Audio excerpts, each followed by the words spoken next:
Calladita te ves más bonita, la puerta está muy grande, ya sabes cuál es la salida. Ahorita no me busques, no me mandes mensaje, no tengo tiempo para ti. Son frases que resuenan violencia. Es el caso de Grisel Balderas, que hoy nos acompaña. Comenzamos.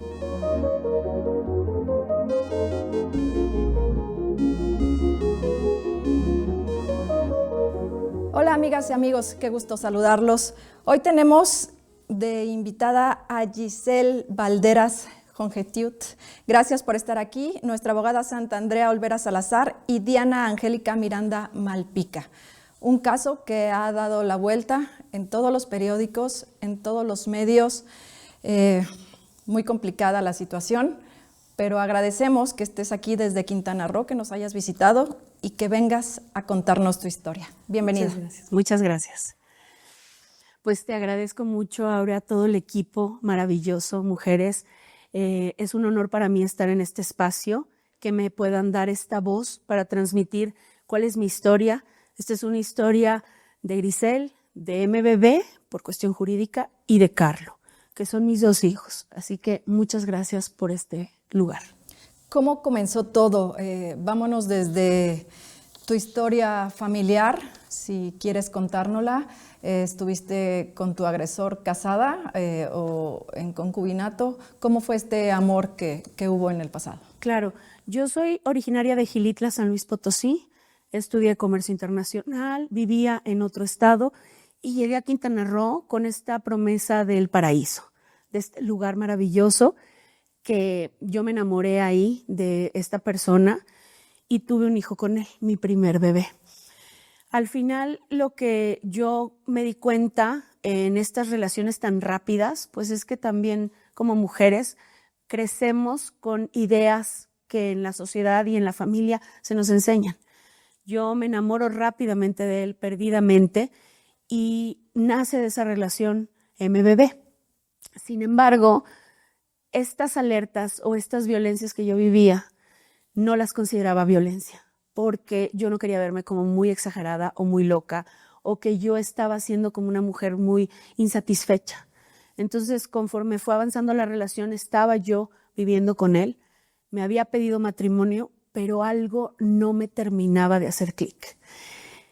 No sabía yo a quién acudir, no tenía yo red de apoyo porque yo iba a Quintana Roo de otro lugar. Apenas estaba yo formando mi comunidad en ese lugar. Entonces fue algo tan repentino, sorpresivo, pero pues mi hijo, mi bebé, pues era mi alegría total. Sin embargo, desarrollé depresión postparto y algo que yo, pues en mi fe decía, ¿por qué yo me siento tan infeliz si al mismo tiempo me siento la mujer más feliz del mundo? Yo veía a mi bebé y era lo mejor que me había pasado en la vida, lo sigue siendo hasta ahora, mis niños son mi eje, y me vaciaba ahí de felicidad, de agradecimiento a la vida, a Dios por darme a mi bebé, pero había una parte de mí que estaba como apagada y no lo entendía. Fue con el paso del tiempo que me di cuenta que yo no podía estar con una persona que me mintió, que me dijo que era una buena persona, que no tenía ningún tipo de vicios, pero empezó a dejarnos sin el auto, que era mío. Mis senos no daban suficiente leche y se me empezaron a descarapelar y sangrar, entonces teníamos que comprar fórmula, era de madrugada, el auto él se lo había llevado, se iba de borrachera y además me empiezo a enterar durante la relación que él vendía droga en un hotel en la Riviera Maya y vendía brownies con marihuana y no sé qué otras sustancias. Y yo empiezo a sentir este nivel de miedo, de no saber con quién estoy durmiendo. Me había pedido el matrimonio, pero yo no me sentía segura. Y pensaba, yo no quiero despreciar esto que él me ofrece por miedo, pero no me sentía segura en ese lugar. Sin embargo, no lo podía decir porque no sabía quién decírselo, para que no me creyera loca. Decidí separarme posterior a una violación. Fue ese el momento en que me enteré y pude reconocer que él sí era esa persona que se estaba asomando detrás de algo que yo pensaba que era normal. Fue un día que llegó muy borracho, no estaba él ni siquiera en sus 5 sentidos, ni siquiera vio que estaba el bebé. Yo corro a agarrar el bebé porque tenía 1 mes de nacido. Yo había tenido una cesárea con apendicectomía. Él se burlaba de mí porque yo era corredora, aunque ahora no lo parezca, yo era corredora y era mi pasión. Y él decía que ya nunca me iba a quedar mi ropa. Entonces, pues yo no podía salir a hacer ejercicio, estaba todo el tiempo en casa y todas estas humillaciones lo que me hacían era encerrarme más. Pero mi bebé era mi todo, mi mundo, mi felicidad, mi paz sobre todo. Entonces corro, cargo a mi bebé y él cae en la cama. Llevo a mi bebé a otro cuarto y cuando regreso, pensando que él está dormido, trato de moverlo para que quite los pies y me agarra. Y ese momento no lo pude hablar hasta que pasó todo lo demás en el año 2023, cuando me hicieron mi primer peritaje psicológico. Eso sucedió en el año 2011, cuando mi bebé acababa de nacer. Entonces, pues bueno, fueron 12 años en los que yo no pude decirlo, pero me generó la pérdida de mi matriz. Después me generó, se me enterró el DIU, me hicieron una microcirugía. Como yo no lo denuncié en ese momento, pues simplemente me separé y traté de llevar mi vida por mi cuenta. Él recrudeció todos sus vicios. Dejaba de ir por el niño, ya no lo veía. Yo incluso le decía que yo le daba dinero que se llevara mi auto, porque yo me separo gracias a que una de mis hermanas se va a vivir a Playa del Carmen, de donde yo vivía, y gracias a ella pude moverme, porque ella conmigo pudimos sacar una casita y nos mudamos. No hubo denuncia en ese momento y apoyo económico hacia tu hijo. Nada, porque fuimos solo al DIF, que el DIF pues no tiene, ahora lo sé, no tiene ningún tema o facultad para determinar, pero fue algo voluntario. Recuerdo que habíamos dicho que él iba a pagar 4,000 al mes y estando con esta abogada del DIF, me tomó la pierna fuertemente y me dijo, cuando la abogada preguntó, ¿cuánto va a depositar voluntariamente, señor? Me agarró la pierna fuerte y me dijo, 2,000 pesos, ¿verdad, güera?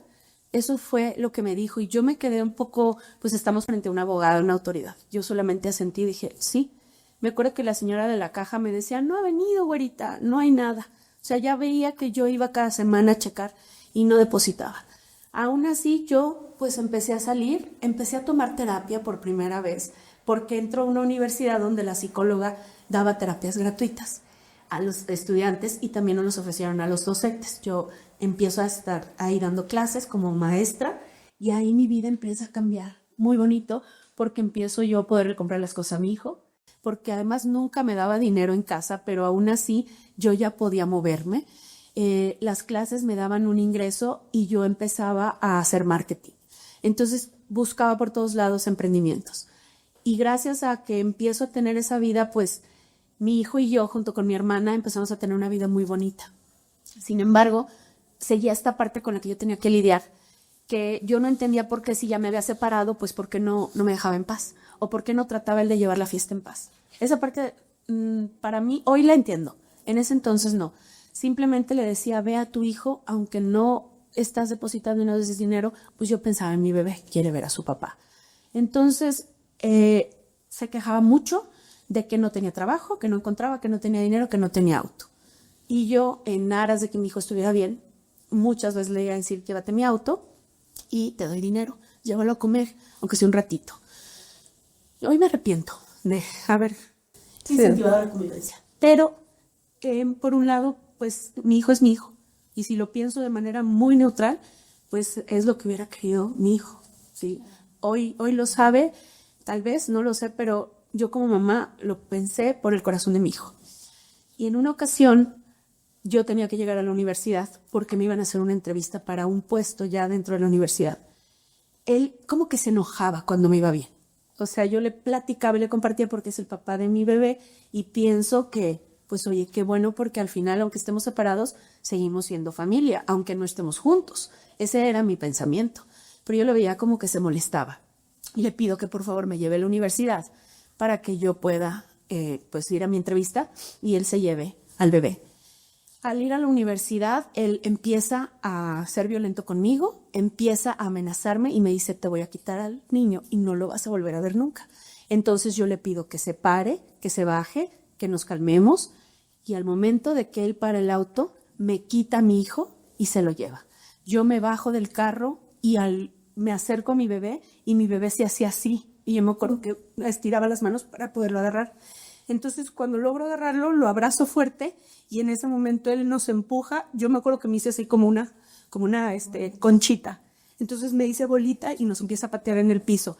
Su rostro era como de que nos detestara. Y aparentemente no había nadie porque era una calle muy vacía. Pero algo que a mí me causó muchísimo miedo y fue lo que me llenó de motivación y de valentía por primera vez para denunciar, fue que había una persona barriendo. Estaba muy sola porque era muy temprano. Y había una persona barriendo que se quedó estática con la escoba. Él, cuando estaba pateándome, se dio cuenta que estaba la persona y su cara cambió. ¿Qué pasó? ¿Te caíste? Y en ese momento yo me levanté con mi bebé y los golpes yo no los sentía. Lo que a mí me dio terror fue esa transformación instantánea de ver su mirada pateando a ver ¿qué pasó? ¿Te caíste? No, yo dije, no, es que está loco. O sea, me subo al carro temblando, pongo los seguros y empiezo a hacer una oración y me voy manejando. Me acuerdo que a mi bebé pues lo traía así, o sea, entre agarrando y el volante, y la fiscalía no estaba muy lejos de donde vivía. Llego y pongo la denuncia. La denuncia, esa primera denuncia estaba todavía en una procuraduría porque era el año 2013 para ese entonces, o sea, ya habían pasado muchas violencias. Esa denuncia, me acuerdo que cuando yo acudo a que me hagan la evaluación psicológica, me ve la psicóloga, yo ya tenía ese puesto, sí me lo dieron, gracias a Dios, y ese día había un evento, creo, y yo andaba con tacones y maquillada y traía pues tal vez ropa nueva, no recuerdo. Entonces llego y la psicóloga de fiscalía me ve de arriba abajo y hace esta señal, me dice, no te voy a evaluar porque no te ves violentada. Entonces yo me siento, o sea, siéntate. Y le digo, oiga, pero es que yo no sé de psicología, pero ¿qué nos supone que usted sí y puede ver en mí si hay algo? O sea, porque es violencia familiar. Entonces me dijo que no me iba a evaluar, no consideraba que yo estuviera violentada por cómo me veía. Como les digo, yo era corredora, recuperé el ejercicio, estaba mejor físicamente que estoy ahora, obviamente me arreglaba. Pues yo trataba de salir adelante y tenía a mi hermana conmigo, que era mi hija. Entonces no se asentó nada en escritorio ese día. Sí, la denuncia se puso, pero ella no me evaluó. Y luego bajo con el policía de investigación para preguntar si él había hecho algo, hoy ya sé que son actos de investigación, en ese entonces no sabía. Y el policía pues traía su arma y me dice, ¿usted sabe cómo es esto? Y agarra la carpeta. Aquí en México, si usted no lo mueve, esto no se mueve. Así me lo dijo, entonces me hizo esta seña. Yo estaba en shock porque yo dije, ¿qué estoy haciendo aquí? Yo tengo que ver por mi hijo, yo me voy a ir a trabajar y voy por mi bebé y voy con mi hermana y salimos de esto. O sea, yo dije, ¿qué hago aquí?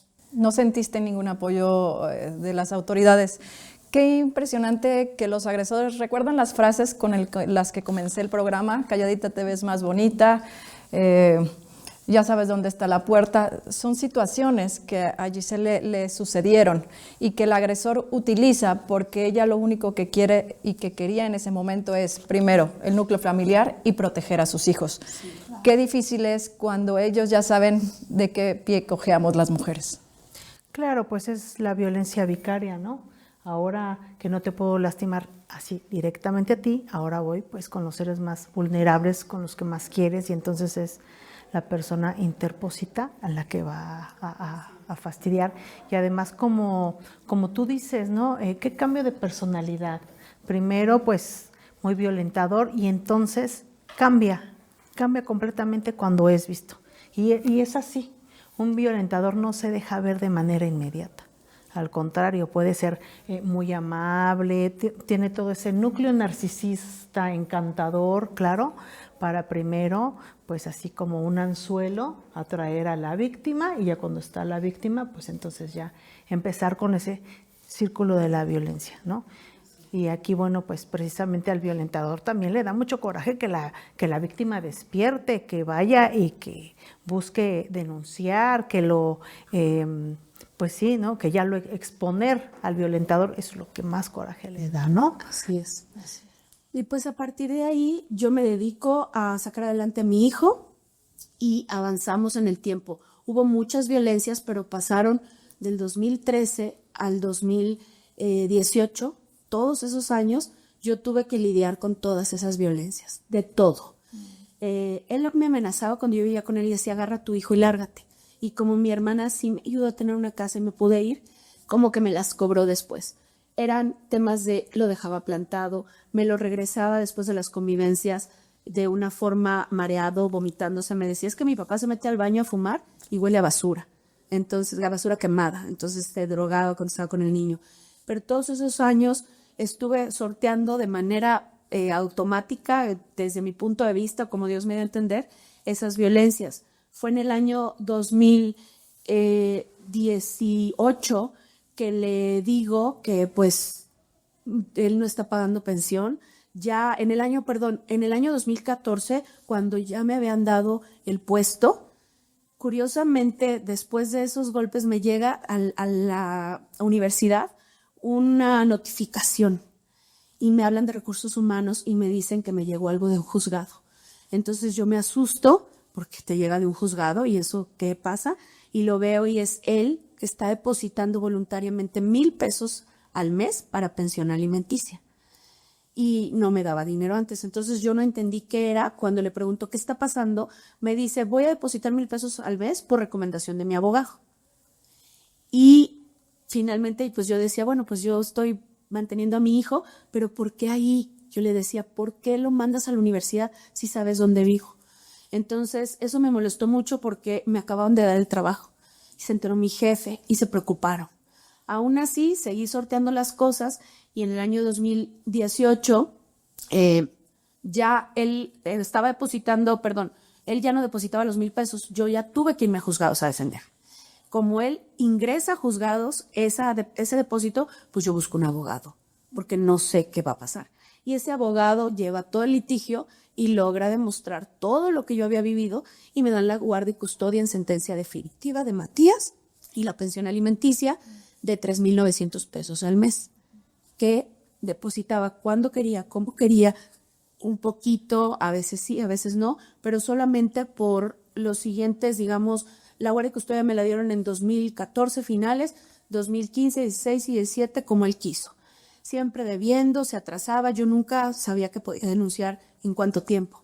Para el año 2018 ya no depositaba él absolutamente nada. Eso es lo que los agresores no saben. Hoy las mujeres estamos más enteradas que nunca, sabemos lo que implica una denuncia y ya no nos vamos a quedar calladas.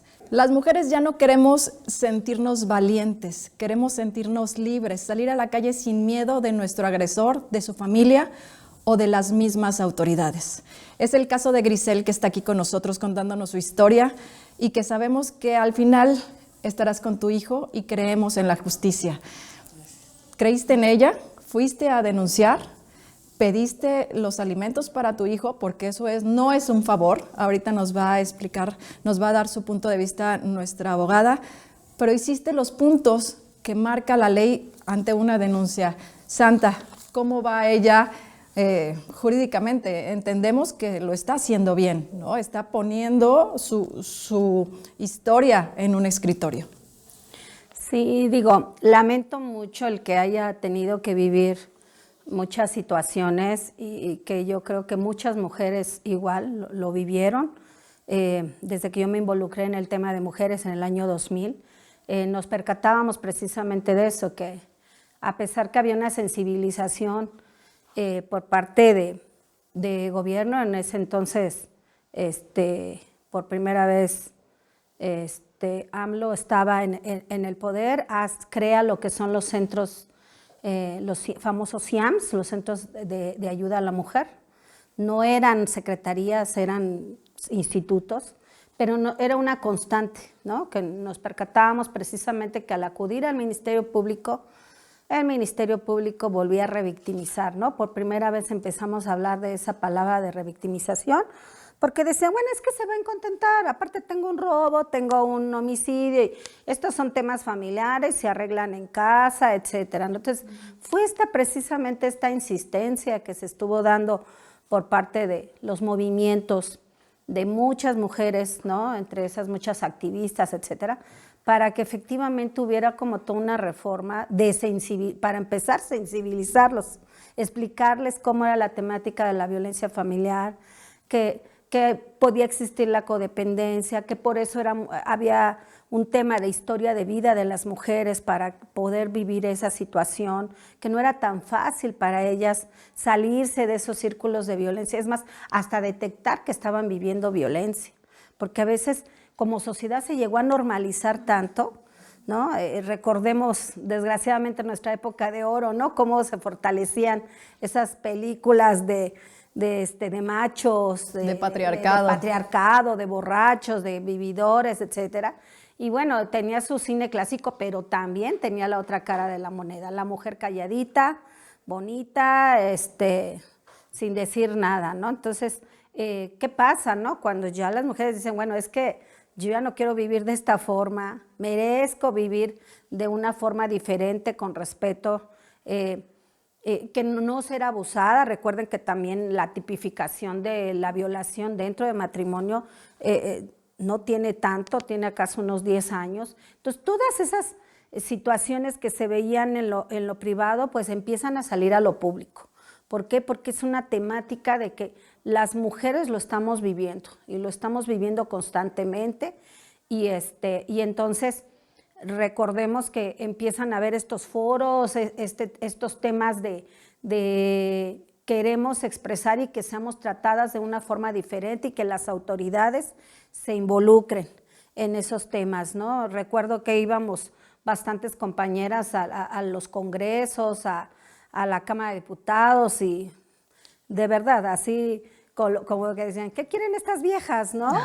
Que se vayan a su casa. Pues lo que queremos es que se escuche nuestra voz. Así es, ¿no? Así es. Entonces, derivado a este tipo de movimientos, hacen reformas a la ley. Hoy por hoy, derivado que el Ministerio Público a veces le ayuda más a la parte agresora que a la víctima, diciendo que está para darnos una atención a la ciudadanía, pues se instauran, al menos ahorita, a partir del 2018, cuando entra nuestra presidenta de jefa de gobierno, a poner lo que serían las fiscalías especializadas en violencia familiar en específico y abogadas para que hagan acompañamiento y le expliquen, ¿no?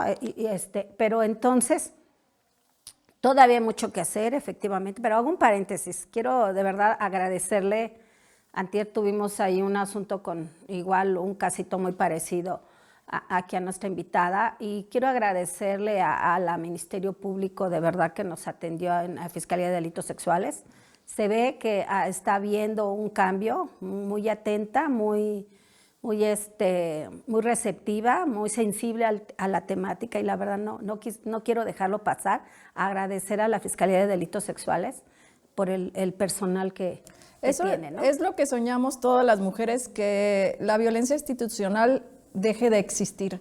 Queremos un México libre, un México donde resuene solamente la alegría y el amor de las madres hacia sus hijos para que existan mejores mexicanos. Es lo que pide nuestra presidenta, que desde casa los nuevos estudios han arrojado que la madre y el padre, a pesar de que estén separados y en las instituciones se les instruye a las madres y a los padres a estas nuevas masculinidades que les llaman para poder guiar a los hombres pequeñitos a ser un buen mexicano, un buen padre de familia. Y creemos que la historia de Grisel va a resonar en todos lados, porque tú, a partir de que decidiste llevar esta denuncia al escritorio, tanto que yo le llamo, porque una cosa es el escritorio y una cosa es aquí, hacerlo mediático y público, y tú te enfocaste en decir, mi hijo necesita justicia y la protección de su madre. Pero no la recibí. Al final lo que ocurrió es que en el año 2018 él deja de pagar pensión, ya ni siquiera esa poquita que depositaba, nos quedamos absolutamente en indefensión, y llega el año 2020, mi papá fallece en el 6 de enero del 2020 y él se ofrece a ayudarme con nuestro hijo y que se lo deje en Playa del Carmen para que yo pueda ir a Gilitla, San Luis Potosí, a despedirme de mi papá. Me llevo, para ese entonces yo ya tenía a mi otro bebé, y es que mi otro bebé nació en el año 2017 y ahí es donde él dejó de... Él es el mayor. de otro sí, papá. Exacto. Entonces el chiquito nace en 2017 y esa parte donde ya ni siquiera un poquito de pensión depositaba, como que se molestó de que yo tuviera, y además él nunca supo ni cuándo ni cómo. Actualmente le ha dicho en un juicio o en un expediente que yo lo tuve por fertilización in vitro, en otro dice que por mi pareja actual, y eso es algo que siempre le ha roído dentro, saber cómo tuve a mi otro hijo y de quién, que no es asunto de él y ni de nadie, es mi hijo, ¿no? Pero al final yo me di cuenta que con el embarazo y mi bebé, bueno, ahora ya tiene 8 años, pero cuando nace él ya se niega completamente a pagar pensión. Y en el año 2020, a pesar de que él no pagaba pensión, yo todavía permitía las convivencias, porque pues al yo tener la guardia y custodia definitiva, tengo una responsabilidad con mi hijo, pero también cumplir al juez. Entonces nunca impedí las convivencias, cosa de lo que también hoy me sigo arrepintiendo, pero no puedo condenar mi ignorancia del pasado con la sabiduría del presente. Entonces asumo que en su momento, y todo fue por amor a mi hijo, entonces yo me voy a sepultar a mi papá y estando yo en pleno funeral, él me hace una llamada y me dice, eres una negligente, no llevas a nuestro hijo a la escuela, no te lo voy a devolver. Él, al no pagar pensión, ¿qué pasa? Que yo me empiezo a preparar para ser mamá homeschooler y recibo la guía. Yo soy cristiana. En el cristianismo es una costumbre en familias el homeschooling. Entonces, que estudien desde casa. Así es. Entonces recibo la guía y la orientación para que él pueda estudiar desde casa. Y qué maestro le va a estar dando una tutoría a distancia. Hasta ahí todo bien y él siempre aceptó porque, claro, me decía en mi casa, en donde no lo veía un juez, claro, es que como yo no pago pensión, pues tú tienes que hacer lo que puedas, ¿no? Entonces, hasta ahí todo bien. Sin embargo, yo tengo que dejar el funeral, dejo a mi otro chiquito en San Luis y voy a Playa del Carmen porque me amenazó con no devolverlo.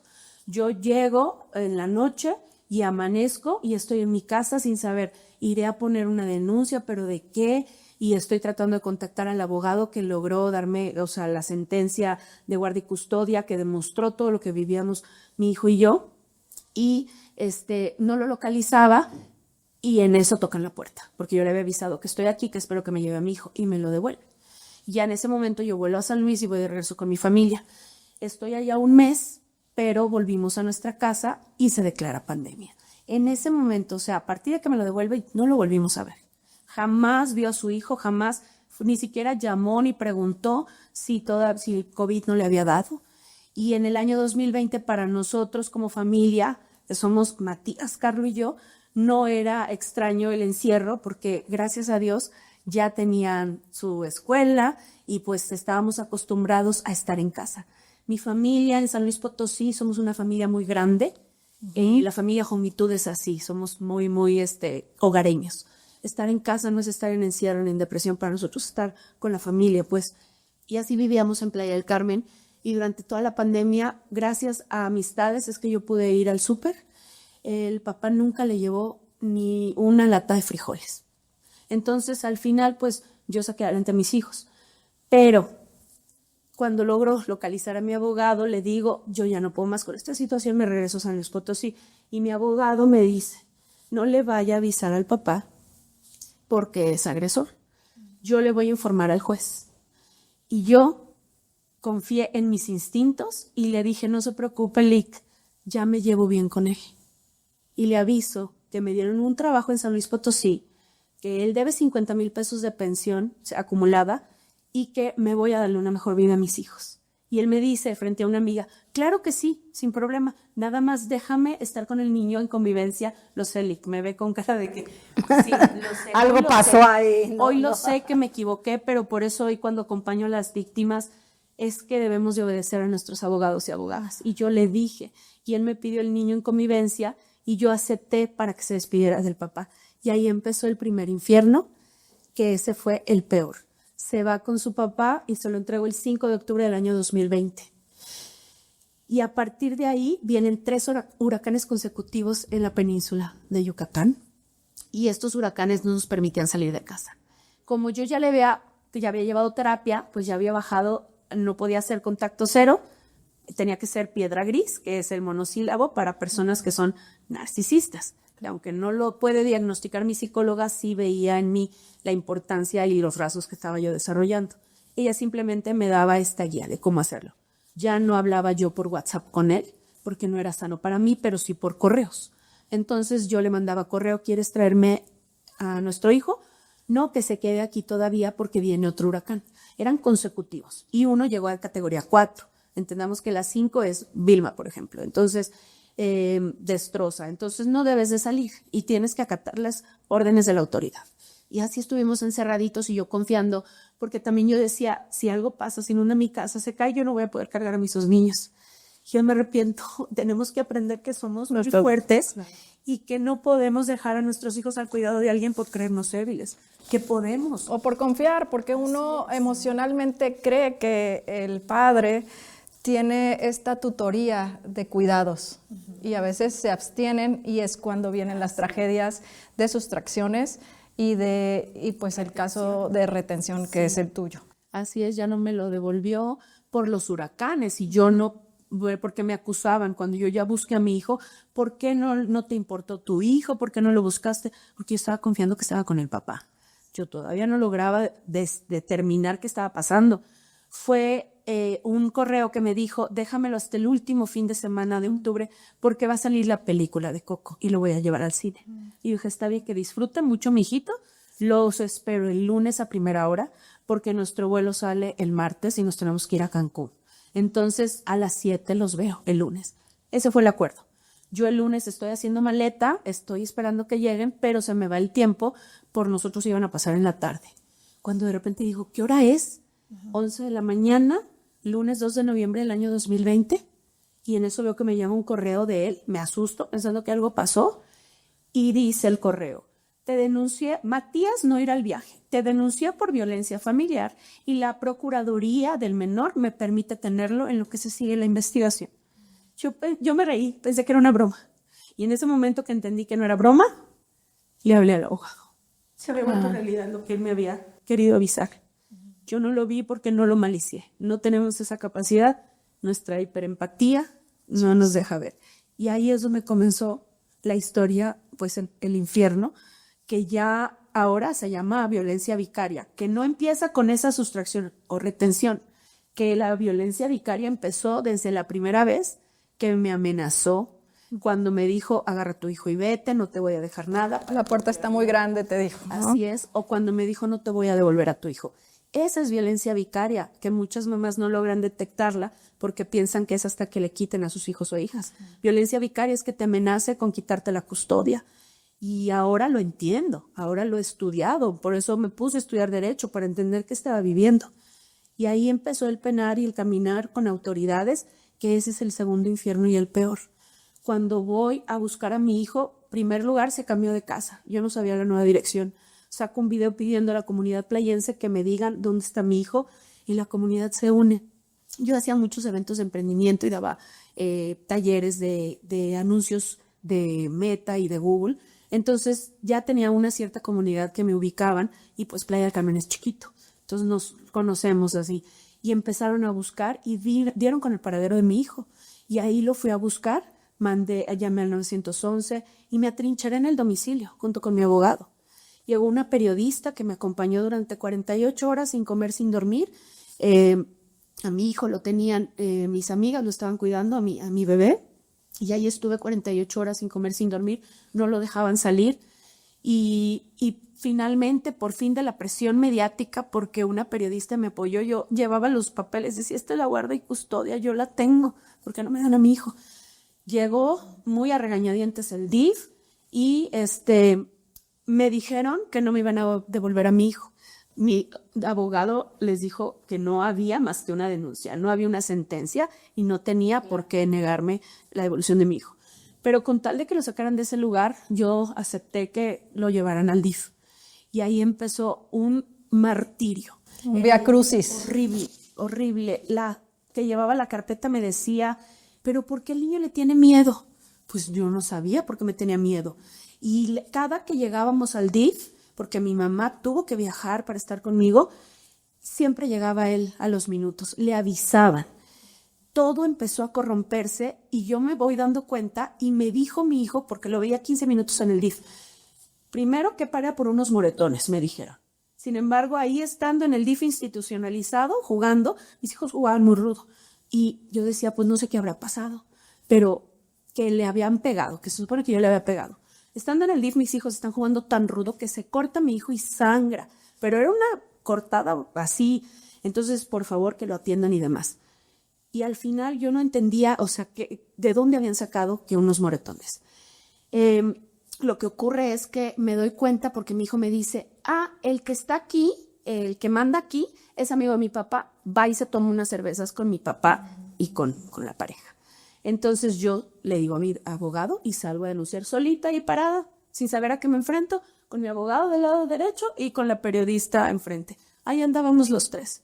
Pero esas personas que me ayudaron en ese momento y que se logró demostrar, denuncié la corrupción, voy a derechos humanos, pongo la queja y empiezo a ver que está podrido el ambiente y la fiscalía en Quintana Roo. Y yo iba por mi hijo, yo no iba a ir a auditar una fiscalía.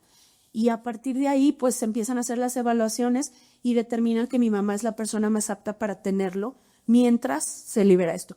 Mi abogado siempre me dijo que podía tenerlo en mi casa, pero yo, muy atenta a la ley y muy ordenada, le pedí a mis entonces pastores que se hospedaban a mi mamá con mi hijo. Ahí estuvo.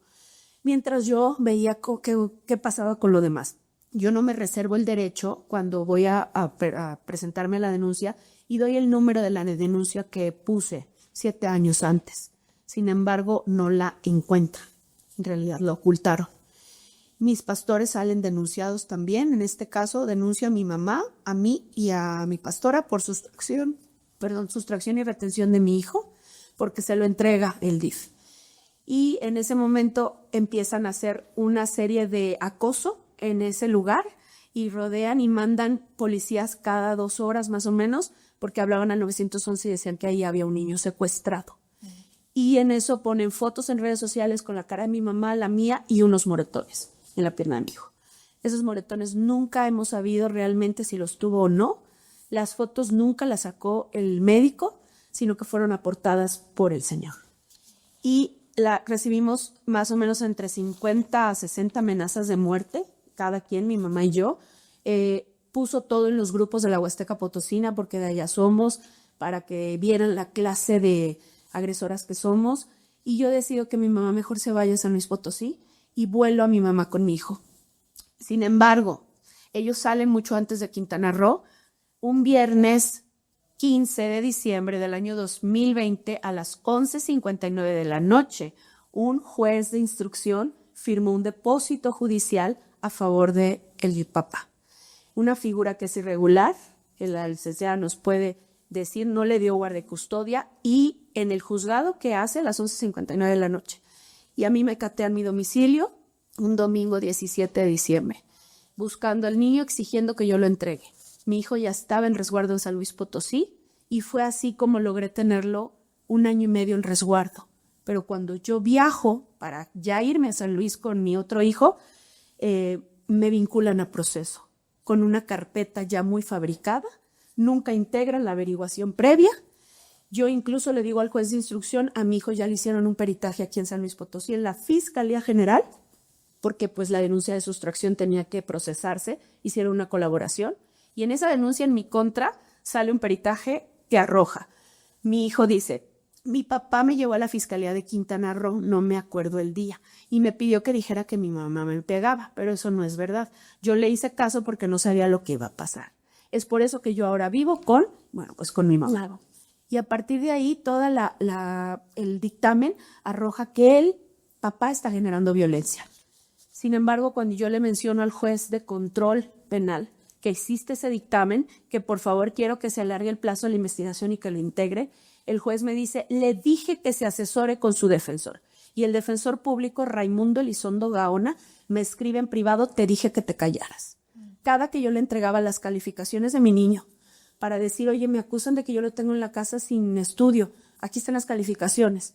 Me acusan de que hay vecinos que me están acusando de violenta, aquí están los datos de mi vecino. Me acusan de que mi hijo dijo que yo le pegué, aquí está el peritaje. Todo se lo entregué y le decía, el licenciado va a entregar las calificaciones, no, luego te explico por qué. Y como todo está grabado en el chat privado, ¿cómo lo compruebo? Yo no tuve la malicia de estar sacando screenshot de todo, y es así como me vinculan a proceso por violencia familiar y me obligan a regresar al estado de Quintana Roo con medidas cautelares excesivas, con abuso de autoridad, pero yo obedezco. Yo en ese momento quería agarrar a mis 2 hijos e irme del país. Y hablo a la CNDH y me asesoro y una abogada muy atenta me dice que tengo que cumplir los procedimientos, que es lo mejor para mí, para mis hijos, que si me sustraigo de la justicia va a ser peor para mí, y mi abogado coincidió y ahí sí ya dije, ya les voy a obedecer. De eso no me arrepiento. Me ha costado muchísimo, me sigue costando, pero no me arrepiento porque nosotras sí sabemos cumplir y es lo que vengo a demostrar y por eso agradezco este espacio. No, es tu espacio, entiendo que estás quebrada, entiendo que duele, todas lo sabemos, nuestra producción. Desgraciadamente existe una maquinaria de corrupción en las instituciones. Confiamos que los nuevos criterios de los jueces estén atentos.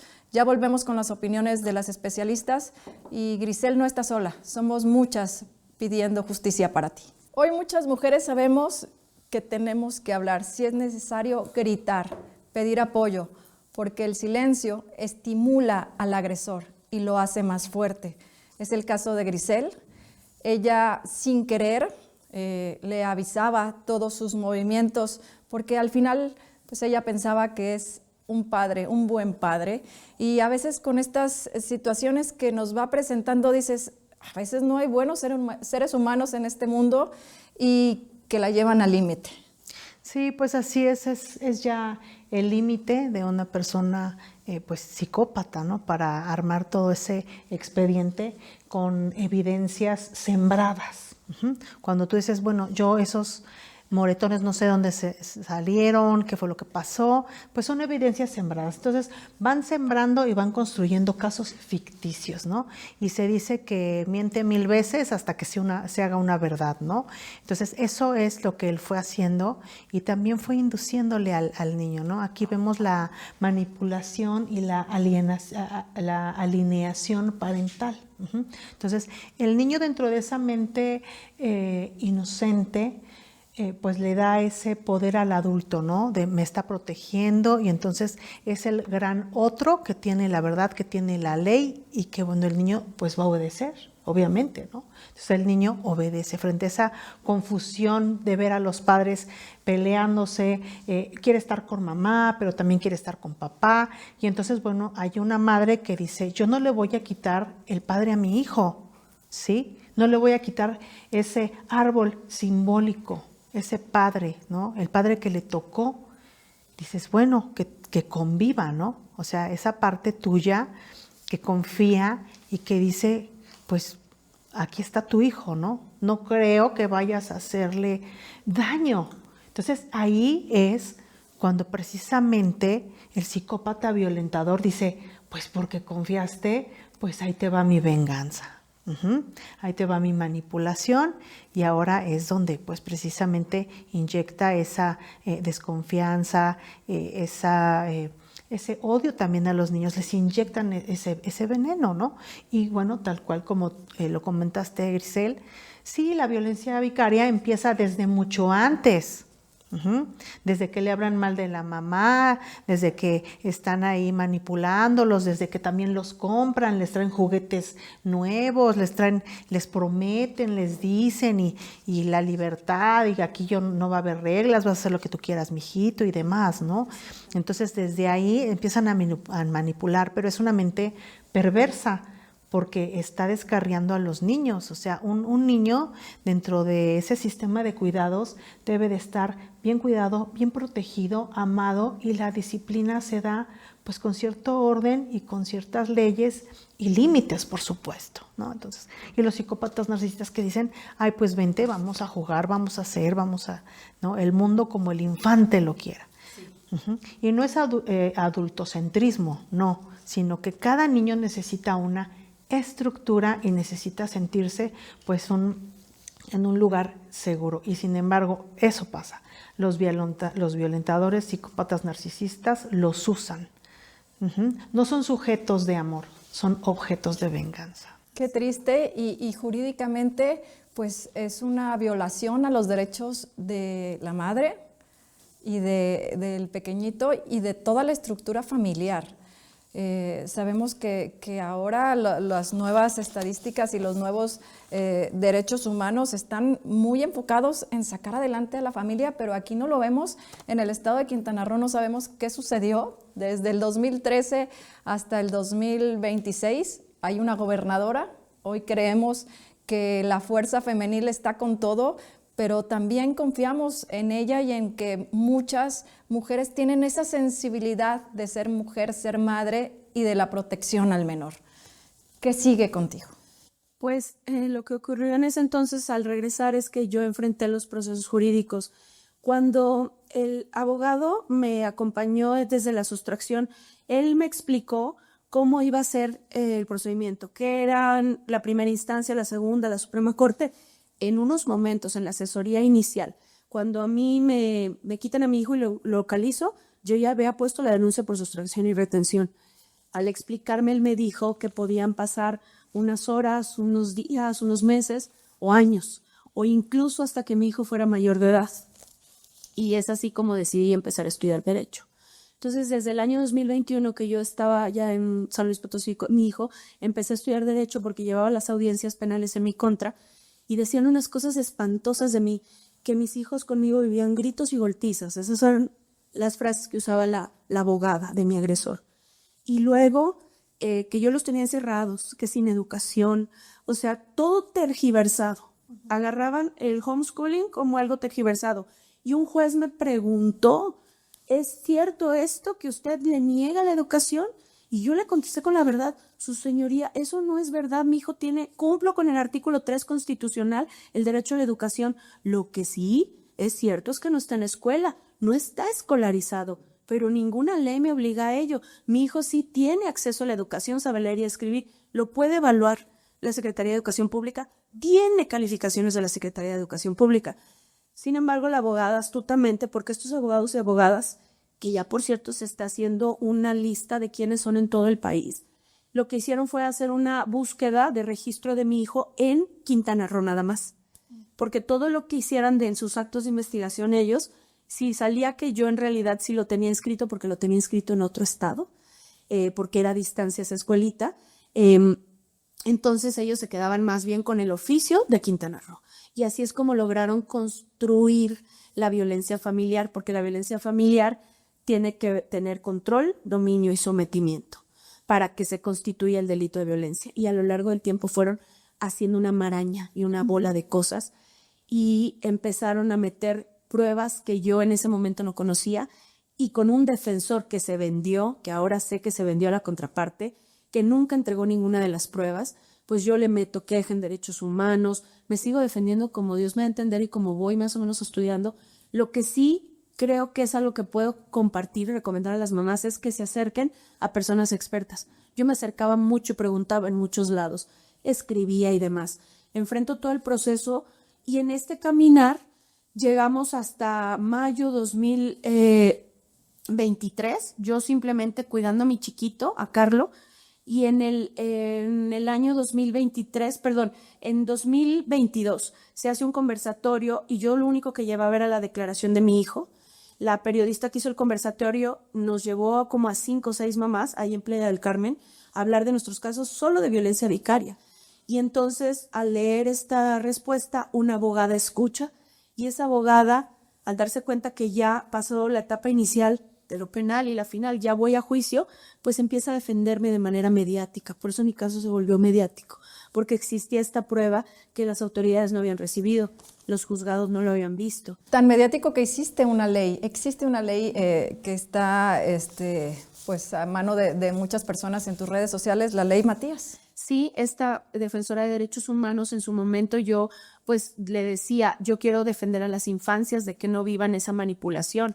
Nosotras en el tema de las colectivas feministas no utilizamos el término de alienación parental por la cuestión de que de dónde nace. Utilizamos el término manipulación, pero no existe en la psicología un término que determine ni instrumentos que midan la manipulación.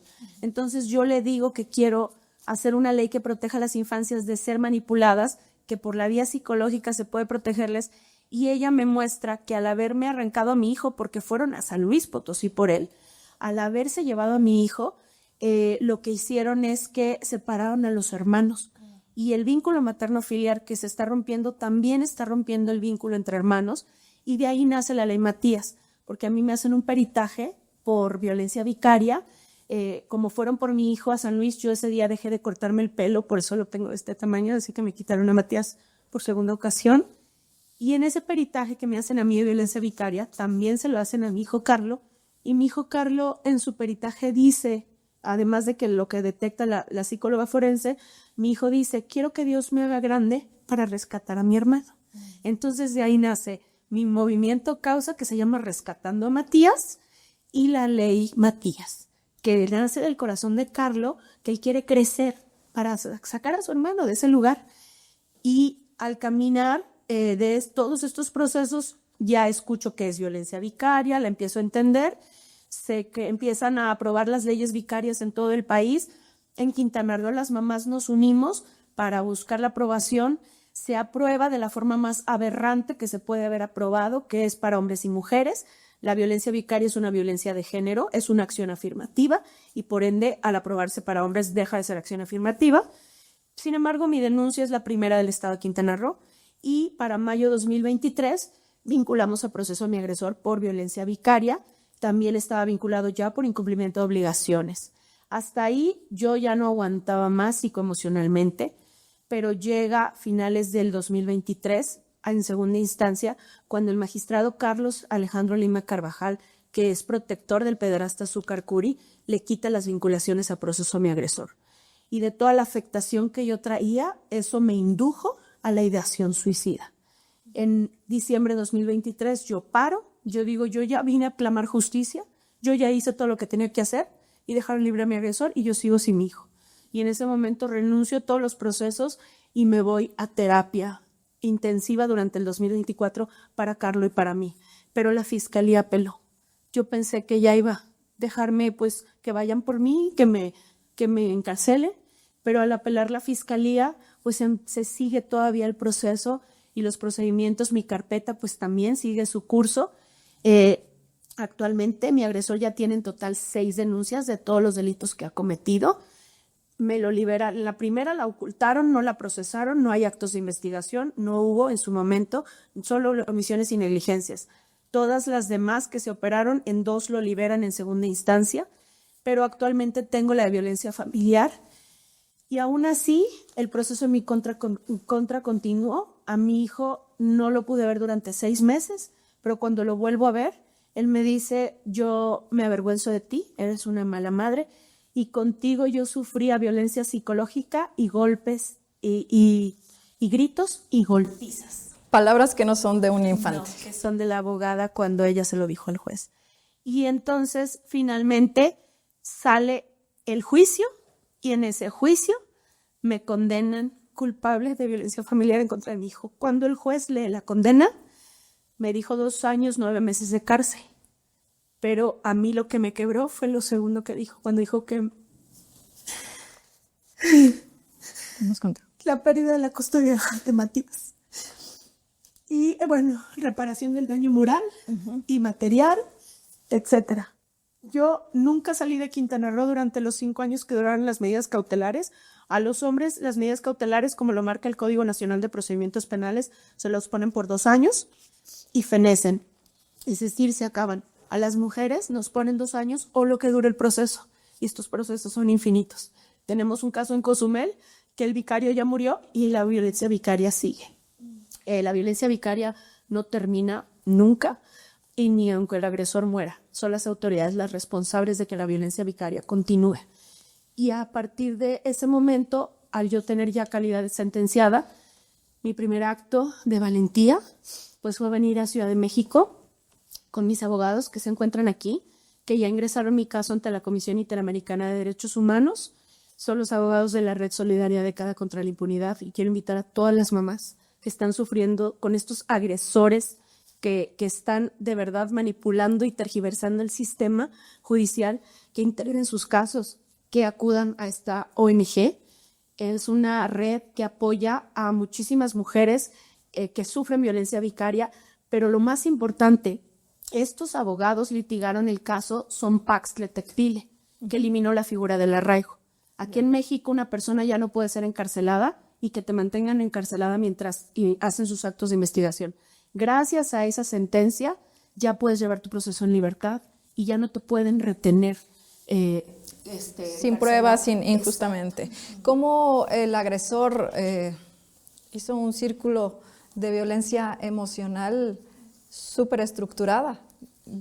O sea, la vemos quebrada, pero es una chava muy fuerte, muy aguerrida, pero con una historia de dolor que se va a reflejar en los hijos. Confiemos que las terapias los levante, pero la culpa va directo al agresor. O sea, esos niños están mal por cómo rompió todo, ¿no? Estructuró pues absolutamente pues todo el círculo de la violencia, ¿no?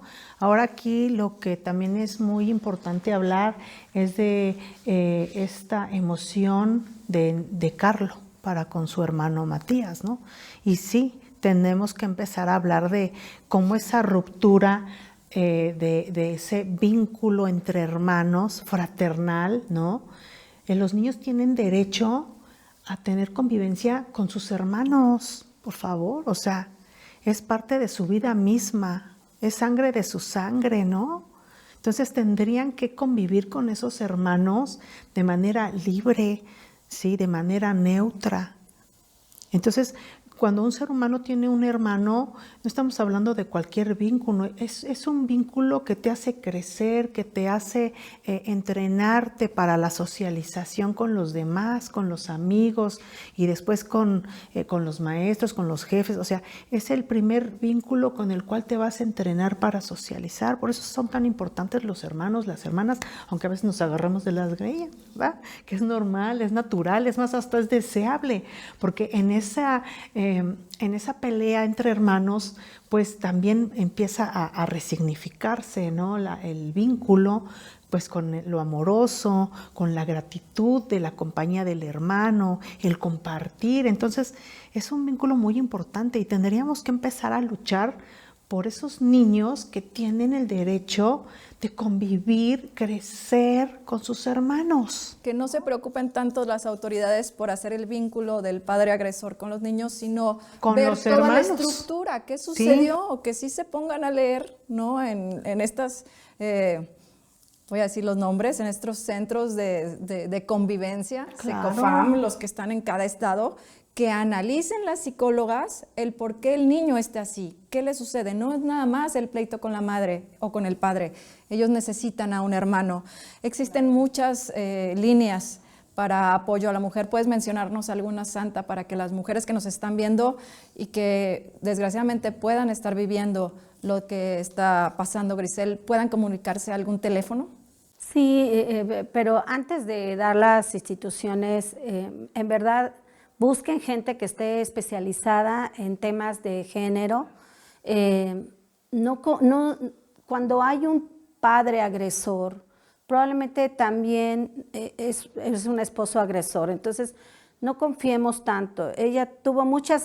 Bueno, el hecho que no haya dado pensión y que no haya visto al menor, con eso hubiera sido al revés la situación. Ella hubiera denunciado el abandono de persona, y con eso mismo hubiera peleado la pérdida de patria potestad. Sin embargo, ella se vio muy buena gente, porque ella pensó en el hijo, y se le fue complicando tanto que quiero yo pensar, él acude a un abogado y el abogado dice, bueno, es que tú no te lo puedes llevar, porque si no te acusarían de sustracción de menor, porque ya había un juicio de guardia y custodia, ya traía una custodia. ¿Qué planeó? Pues vete por la vía penal.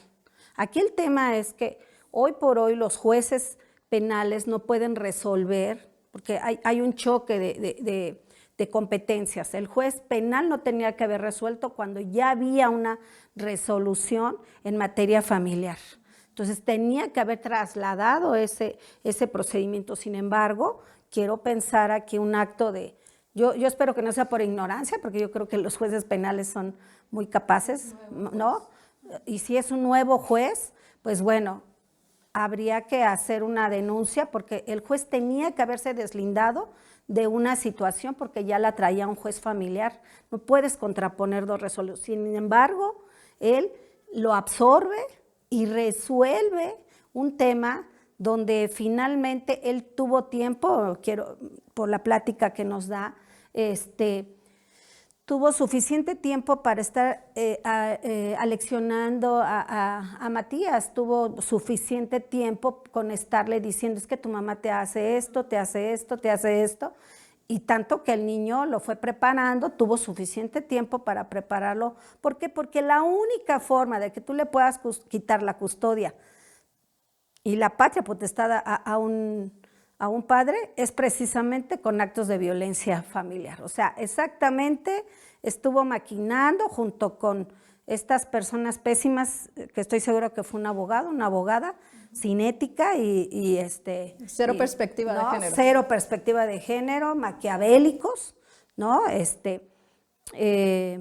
Pensando y planeando cómo quitárselo, porque ya traía, o sea, ella tenía las de ganar desde un principio, pero se vio muy amable y se complicó todo. Sí, dime. De hecho, la abogada durante el procedimiento me denunció por amenazas y discriminación. Nada más. Y era porque empecé a acompañar a mujeres en la misma situación y al acompañar a una mamá a una audiencia familiar, ella atiende también al agresor de esta mamita. Fíjate. Y esta mamita se presenta como testigo y le dice a la fiscal, oiga, Lic, es que hay cámaras en juzgados familiares. Usted ahí puede ver que el Grisel nunca le habló porque yo no le dijo la palabra en mi vida, ni lo haré, Dios mediante. Y Grisel jamás le dirigió la palabra y ella siempre estuvo a mi lado. Y yo entré al final y yo salí primero. O sea, Grisel no se pudo. Me dan el no ejercicio de la acción penal en esa denuncia, pero el peritaje se lo realiza la misma perita que se negó a peritarme a mí, la misma que evaluó a Matías, y todo lo que Matías tiene de miedo, que se hacía pipí en la cama y demás, que vivía con su progenitor, me lo achaca a mí y la abogada sale con nocivo. Entonces, es algo muy impresionante cómo se juntan entre ellos y se empiezan a cocinar estas violencias. Actualmente lo que ocurre es que yo veo a mi hijo siempre en Secofam. Jamás me dejaron tener esas convivencias libres. Nunca me Las que tú le permitías al agresor. Mientras, desde que se lo llevó de San Luis Potosí, nunca he podido convivir libremente con mi hijo, llevármelo a comer, jamás. A pesar de que los reportes en Secofam, que sí tienen unas deficiencias tremendas, han arrojado, tiene excelentes habilidades como madre. A ti te quitaron, me acuerdo que me platicaste atrás de cámaras, que te quitaron el punto que te señalaba como agresora o como violentadora o generadora de violencia. Sí, en el año 2023, la Fiscalía General del Estado de Quintana Roo se desistió de la acción penal en mi contra. Y acude a un juez de control penal y le dice, vengo a decirle que ya tengo este análisis de contexto que arroja que el generador de violencia es al contrario. Entonces hay una elevada posibilidad de que ya no haya cometido el delito de violencia familiar en contra del niño, yo me desisto.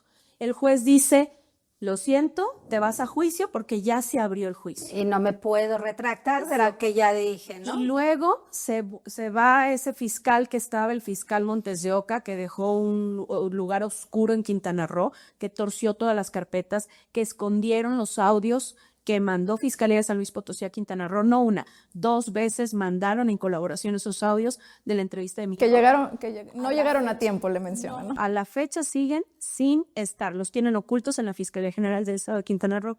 Cambian de fiscal, el actual fiscal Raciel, igualmente se desiste de la acción penal en mi contra, y en esta ocasión, como ya me hacen un peritaje de no generadora de violencia y salgo con rasgos de personas que no son generadoras de violencia, pues se presenta a Fiscalía y dice, vengo a decirte, juez, que tengo plena seguridad de que la mamá no cometió el delito de violencia familiar contra el niño. Entonces me desisto de la acción penal y el juez le responde con el mismo argumento inicial, sí, que él no lo va a resolver, que se vaya a juicio.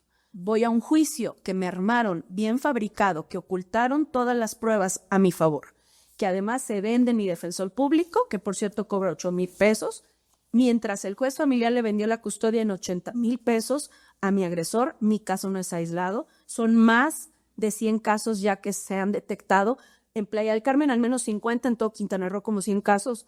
Les llamamos traficantes de custodias, les llamamos demonios con toga, Claro. porque no pueden ser otra cosa. Claro. Y todas estas mamitas que nos empezamos a articular, ya somos como 200 registradas en Qué la bueno. colectiva, y siempre nos estamos articulando con las personas. Ya está pidiendo favores sexuales también el juez. Qué barbaridad. Al final yo me vine a enfrentar a unos monstruos y yo estoy aquí no nada más por Grisel, Matías y Carla. Yo estoy aquí porque todas estamos en esta situación a nada de ser encarceladas, de esos encarcelamientos repentinos para intimidarte, para asustarte, para aplastarte. También estamos a nada de ser sentenciadas. Y lo más importante, que a mí, mi agresor me quitó a mi hijo 2 veces, pero quien me negó a mi hijo fue el Estado de Quintana Roo, porque siempre supieron la verdad. Se les entregó tantísimas veces. Mis actuales abogados de la Red Solidaria contra la Impunidad han estado haciendo una labor impresionante en mi caso. Son una ONG maravillosa y están haciendo muchos meses de trabajo aquí en Ciudad de México. El día de ayer tuve la oportunidad de estar en la Secretaría de las Mujeres con la subsecretaria Ingrid y hemos caminado y tocado todas las puertas. ¿Hay esperanza? Yo tengo esperanza porque yo los veo a ellos unas personas tan inteligentes que lograron una sentencia histórica contra el Estado mexicano, que además los casos se estudian a lo largo a veces de una década. Pero algo está pasando a nivel país que, como es una epidemia la violencia vicaria, la misma Comisión Interamericana está avanzando los casos muy rápido. Yo quiero invitarte a ti, Aurea, todas las mamás ingresen sus casos a través de esta ONG, Red Solidaria contra la Impunidad, para que sus casos sean analizados por la Comisión Interamericana de Derechos Humanos. Los jueces locales no quieren hacer el control de la convencionalidad, que es apegarse a los tratados internacionales que el Estado mexicano ha firmado. Se niegan a obedecer esos tratados que internacionalmente ellos deben de considerar. Yo le dije al juez que tenía que considerar el principio pro persona en mi caso, pero son bien astutos. Te dice, el principio, el interés superior del niño está por encima de tu principio pro persona, lo cual, claro, yo quiero que mi hijo esté bien, pero mi hijo fue el encargado al que le cargaron toda la carga de la prueba de mi juicio. A mi hijo, de todo lo que dijo que había un cúmulo de gente queriéndome acusar, al juicio solamente llegó el progenitor, la concubina y mi hijo. Mi hijo severamente manipulado. Sin embargo, yo acudo a Secofama la semana siguiente del juicio y mi hijo accedió a convivir. ¿Qué niño o niña o adolescente va a querer convivir? Lo primero que vemos cuando hay un agresor o agresora, una persona, La negación. y mi hijo sigue queriendo convivir. Lo ven, lo tienen en la cara, lo tienen en las pruebas, lo tienen en los peritajes, lo tienen en los audios. A mí quien me arrebató a mi hijo, me lo arrancó y me negó el regreso de mi hijo fue el Estado de Quintana Roo. Por eso estoy aquí. Grisel, ¿qué es a lo que le tienes miedo ahora que regreses? Miedo no, porque sabemos que somos articuladas y que sé que vas a estar al pendiente.